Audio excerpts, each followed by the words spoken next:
Story 1. Stuff that I've forgotten about or stuff that's so thoroughly disgusting that I'm quite positive she would not want to hear about it. She doesn't need to know the story about me projectile vomiting in a Taco Bell drive-thru line. I guess there are also things from my youth that I haven't told her, just because they haven't come up. For instance, I used to go over to a friend of mine's house with my brother, and we would dress up as wizards or barbarians or whatever and wander about the field behind his house. We would get swords and staffs from the Renaissance Fair every year and use those. I was maybe in 4th grade or the summer after 4th grade. We'd all play Might and Magic 2 and get riled up during the week. Then we'd go over to a friend's house and dress up. Maybe go into the sewers. That kind of thing. Edit. I showed her the post. She found it amusing. Story 2. I'll probably talk about it, but it's definitely for later. The fact that I had to cut off my grandmother's dog's head. For context, so people don't think I'm a psychopath. The dog got out and 3 other dogs pulled his head through a narrow fence. We had to get the body back, and that was the only way to do it, unfortunately.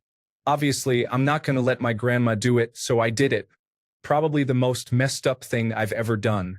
Could barely see because of the tears, but I'd do it again if I had to. Edit.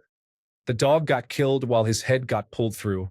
As I said, it was a narrow fence, so I figured it's obvious. We didn't cut the fence because it was someone else's property, and even if we did, the dogs would have attacked us. Story 3. I've told her that I wasn't a good person and that I've changed. I told her if she wanted details she could ask, but I guaranteed she wouldn't like the answers. Probably to the point she would leave me. Nothing illegal, but I was a piece of shit human that turned my life around. Manipulative, cheater, vengeful. I would lie straight to your face and gaslight you just to come out spotless. I sucked. Eventually, I changed and became a much, much better person. I hated the person I was. I told her all of this, but no details. She respected it and hasn't probed. We've been married 8 years now, and I have never broken my promise to myself that I would not be that man ever again. Story 4. Things I did for my exes. I made the mistake of telling an ex-girlfriend some of the dates and gifts I got for a different ex, and it became a non-stop stream of, "Why did you do that for her and not for me?" Yeah, never again. Now I treat that stuff like Central Intelligence Agency classified materials. I'm happy to tell a future girlfriend my number of ex-girlfriends. Everything else about those relationships is classified. Story 5. She knows about the darkest stuff from my past. She knows everything. Why wouldn't I tell someone who I love and want to spend my life with everything? Story 6. There's a reason for things to stay in the past. People are not the same person they were even 5 years later. We mature, we grow, we have more life experiences. The past is best left behind. It's a learning experience that I went through, either good or bad. Either way, I cannot replicate the joy or the pain that those moments caused me or others. I prefer to focus on the here and now. Story 7. She loves dogs, so I'll never tell her the story of how I put down my first dog personally. I gave him his last meal of steak and ice cream, many pets, then a shot to the back of the head when his pain started returning. I once floated a hypothetical, and it turns out she would think I'm a psycho or at least very weird, since that's the old school way of doing it. She can't see why anyone would go with that method when they can put their pet to sleep. Story 8. I'm an open book. My life from 1993 to 2003 was hedonistic debauchery at its finest. Then again several more times later. I've got a lot of red flags, so I don't waste their time or mine. I'm pretty upfront right off the gate. Story 9. My ex-girlfriend in high school used to be annoying and would nag me to have sex with her every morning before school. That's how I perceived it until I got older and realized the truth. I was repeatedly raped by a hypersexual psychopath and was imprisoned in her car and was not allowed out until I performed. I was sometimes hit or guilt with tears until I did. At the time, it just felt like an inconvenience until I told a different ex about this, and I saw it for what it was as I said it all out loud. Every ex that finds this out goes cold and thinks little of me for it. I guess it's time to stop telling significant others about things they may not like. Story 10. Went on a trip to a foreign country with a friend. We had a blast exploring the local area. One evening, my buddy said, "I have somewhere special to go tonight. He wouldn't tell me where, so I just went along. He took me to a brothel. I was single at the time, so I thought, why not, and had a threesome with two gorgeous locals. Taking that to my grave. I got checked afterward, and I was perfectly clean. Story 11. Anything you say can and will be used against you. One time I brought my girlfriend to my hometown. I don't know if she was upsetting me, but I told her about the hotel we were staying at. I mentioned that years ago I met a girl at a bar and brought her back to that hotel. That upset her. Story 12. I ended up being molested by a bigger kid when I was 6. I faintly remember thinking, why is this kid touching me?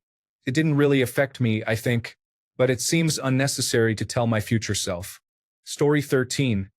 There is a reason why I've cut off a significant portion of my family. Trust me, you will thank me when you discover why I no longer interact with them, but I don't want to talk about it. Story 14.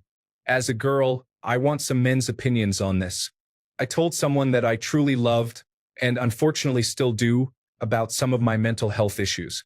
For background, I've been diagnosed with anxiety, depression, then bipolar disorder, which runs in my family unfortunately, and now just got reassessed, and I have attention deficit hyperactivity disorder and premenstrual dysphoric disorder. I got this great news a few weeks ago. He's been a great friend for almost a year. I honestly can say he's the first person I've truly loved. He's so easy to open up to. I shared this information with him, and he really seemed like he cared and was genuinely here for me. Because of his past exes who suffered from eating disorders, depression, anxiety, etc., but weren't going to therapy, getting help, or doing anything to help their mental health. He then told one of my close friends that he is or was interested in me. But he can't handle all of my mental health diagnoses. I have 2 therapists, am on medication, and know how to manage symptoms, which I know for a fact I keep in check and watch my actions around others. He honestly doesn't know that side of me. He doesn't know that I effectively cope. It hurts to be judged by someone you love just because of their past experiences. Truly something I wish I never mentioned to him, at least in the first few months as close friends. Anyways, that's personally something I wish I kept to myself for a while. Story 15. Unless she asked, I don't want to mention my exes or past relationships or experiences with other women. It's pointless to tell her unless it's objectively a funny story or something. That's it. Story 16. When I was dating my ex-girlfriend, she did a lot of upsetting things to me, like hanging out with male friends at night behind my back. I found out about that when I was really drunk at a party. There was a girl there, and we were talking, and while we sat on the couch, I put my arm around her. My friend took a picture of me and sent it to my girlfriend at the time. I never told my current girlfriend this happened because I was 16, and I was done with the relationship. She hurt me a lot and I didn't care, but I still feel bad about it. Story 17. I can't think of anything I haven't told my spouse regarding my past. However, details are something else. Does she know I was sexually involved with a girl she was training for a job before I even met my spouse? Yes. Does she know this girl used to call in sick because she would call me over at 3 a.m. to come and be intimate with her? No, she doesn't need to know those details. Story 18. I was intimate with 4 of her best friends. This was before we got together. We were all part of a big friend group in college, and I was very promiscuous at the time, getting involved with any girl that showed me interest. We would all go out drinking, and she always had another boyfriend at the time, so I would just flirt with her, but nothing else. However, her other friends were all single at various times, and during those times we would become involved. She knows about random kissing scenarios, but I can say with certainty that she doesn't know about my relationships with all of them during our 4 years of college together. I don't even think they know amongst themselves, but I could be wrong. Story 19. Damn. Sweetie, you are relentless. You don't need to know everything I did before I met you. The information would not make your life better. Okay? Story 20. I think there is a time in all of our personal histories that we will never tell anyone about. There are many details from my late teens and early 20s when I was in other nations that I would not tell her about. Story 21. Really? I have already told my girl or wife everything there is to know about me. She also has access to my phone and social media. Really? I don't have any secrets from her. Laugh out loud. Story 22. I used to play as the Empire in any Star Wars game that allowed it. My wife is probably better off not knowing that I spent a considerable amount of my spare time helping the Empire build a Death Star and destroy half the galaxy. It had to be done. Those rebellious forces were breaking the law. Story 23. When I found out my first love was on a vacation with another man, I discovered it at work by myself. I remember that shift. It was one of the hardest days of my life. I'll never forget it. Story 24. I dated a porn star and am still pretty good friends with her. I don't have a girlfriend now. If I did, I would obviously gauge whether my relationship with my ex would bother her and adjust accordingly. But I don't think I would ever share what she did for a living. I've reflected enough on that relationship to know I no longer want to be intimately associated with that lifestyle, so I highly doubt whichever woman I date in the future would be happy to see me in that past light. Story 25. First rule of Fight Club is don't talk about Fight Club. Second rule. See the first rule and repeat. Don't tell women anything that will make them lose respect for you. They don't want to hear it.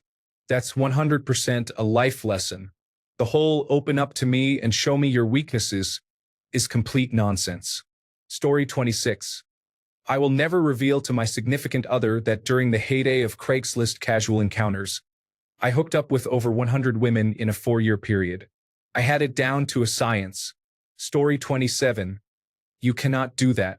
Between you and your girlfriend, there should be no secrets if you want a relationship that lasts. I would tell everything, even the worst. If you can tell your counselor, you should be able to tell your girlfriend. Story 28.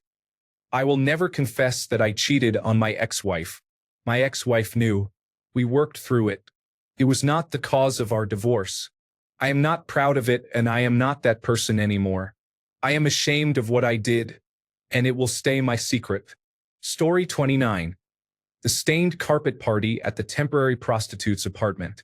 Not that we did anything bad, but she would never understand the underlying young, eager male determination that dragged us through that horrific scenario, only to break all of our wills. There are 2 other guys in the world who would laugh with me recalling that story. I don't know how to relay it to anyone else properly. Story 30. My girlfriend is imaginary, but I have a very large pornography folder. It stays with me either way and will not get deleted for any reason. Also, when I ejaculate, it activates a flight response. Story 31. That would be situations where I couldn't defend myself or felt weak at times when I'd have feelings of low self-esteem if I'm still lacking that esteem. I think of hard situations that I couldn't or failed to manage in general. Story 32. Well, I have this one story that she knows some details of, but not everything. I don't think I've ever shared all the details of that story with anyone. Yeah, that's headed with me to the grave now that I think about it. Story 33. I've told my wife some of the stuff about my sexual abuse as a kid, but the true depth of it, and some of the things that happened well into my teenage years and while we were dating when we were younger, she's better off not knowing. Story 34.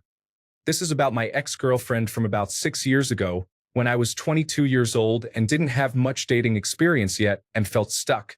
I had serious feelings for her, but deep down knew she was horribly toxic. She used to hit herself out of anger, break things, do certain things to put me into emotional terror, and so on. So when our long-distance relationship started, I still had feelings for her and didn't want to split up, even when I knew it was bad.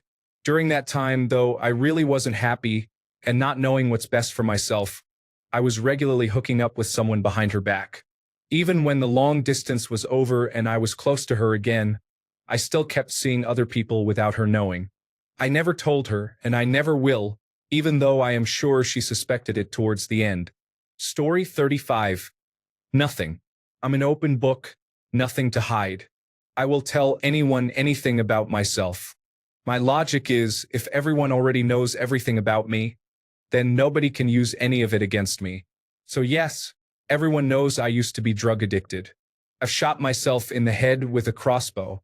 I've had a traumatic childhood. I used to cheat on my girlfriends back in high school and middle school, and I am who I am. I've made my mistakes and I own up to each and every single one of them. But everyone who knows me also knows I bake goodies for my coworkers, friends, and family all the time. I'm the one that will always be there and is always willing to listen. I will always be supportive and I will gladly comfort a stranger and everyone else in my life. And my goodness, don't mess around with anyone I care about because I still have anger issues I'm working on. And I really don't like it when I blow up and start screaming. Story 36, how low my standards actually can be, or rather have been in the past. I like to think I've matured a little in the last 10 years. Not enough, probably laughing out loud. Story 37. I am 10 years older than my woman friend. Her grandmother was a professor at my college, Michigan State University. I hooked up with her grandmother, 30 years my senior at least, and loved every minute of it. Didn't realize until this Thanksgiving and the photo album came out. I'm numb.